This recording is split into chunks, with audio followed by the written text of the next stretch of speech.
Autre sujet, Emmanuel Macron qui a annoncé des mesures sur le handicap, conférence nationale sur le sujet il y a 2 jours, mesures qui concernent aussi les enfants. Quel va être votre rôle dans la mise en œuvre de ce plan?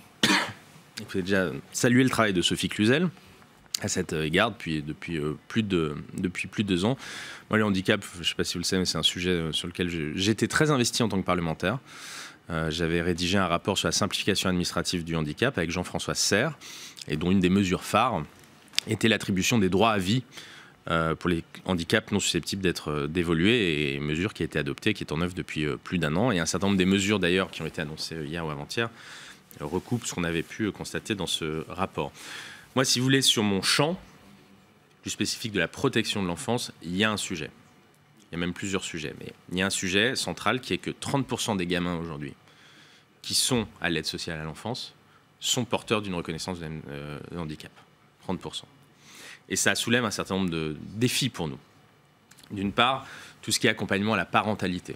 Je pense qu'il y a des situations de placement, comme on dit, que l'on pourrait éviter si on outillait, si on accompagnait mieux les parents dans leur parentalité, pour éviter que des situations se dégradent et conduisent à un placement. Premier sujet. Il y a un deuxième sujet qui est celui de l'évaluation. Souvent, notamment s'agissant des troubles du spectre de l'autisme, vous avez un certain nombre de syndromes de l'autisme qui peuvent s'apparenter à du syndrome de délaissement parental. Et quand vous avez des travailleurs sociaux, des experts judiciaires, des juges qui ne sont pas formés à l'autisme, ils peuvent prendre ça pour des syndromes de délaissement parental.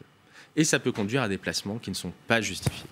Bon, ça, nous avons mis en place, dans la continuité de la stratégie nationale pour l'autisme, dans le cadre des TND, on a mis en place une task force pour trouver les moyens d'éviter ce genre de situation, notamment en modernisant et en outillant les cellules de recueil d'informations préoccupantes. C'est un gros sujet. Et le troisième sujet, si vous me permettez, c'est en matière de protection.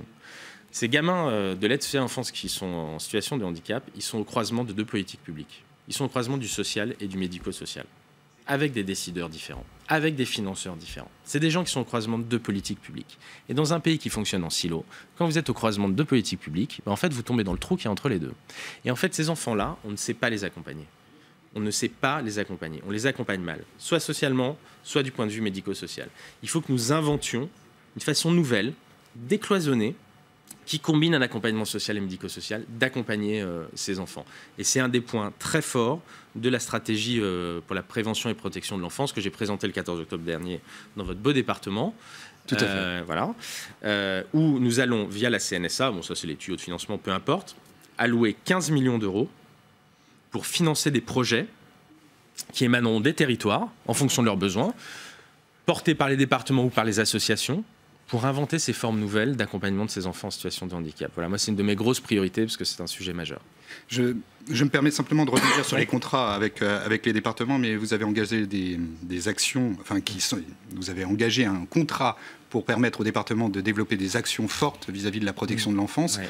Une enveloppe de 80 millions, mais concrètement, il y a beaucoup d'associations qui se disent que c'est notoirement insuffisant au regard de la portefeuille entier que vous avez à votre disposition.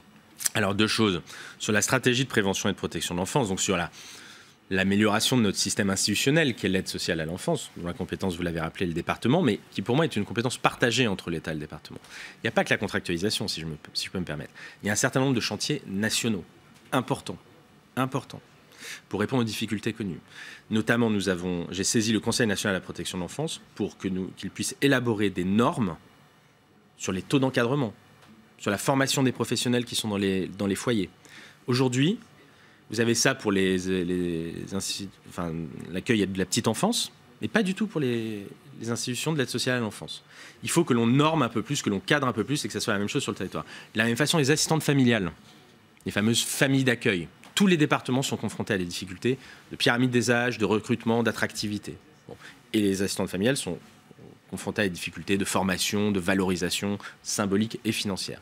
Le 27 février prochain, j'ouvre des négociations collectives, parce que c'est de cet ordre-là, avec les organisations syndicales et les associations pour réformer les assistants familiaux. Donc vous voyez des projets nationaux importants. On réforme la gouvernance aussi, le pilotage de la protection de l'enfance.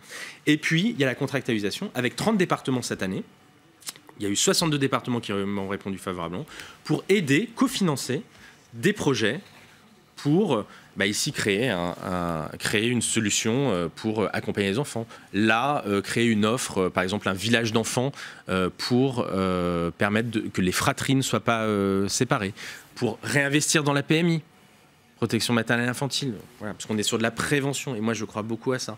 Voilà.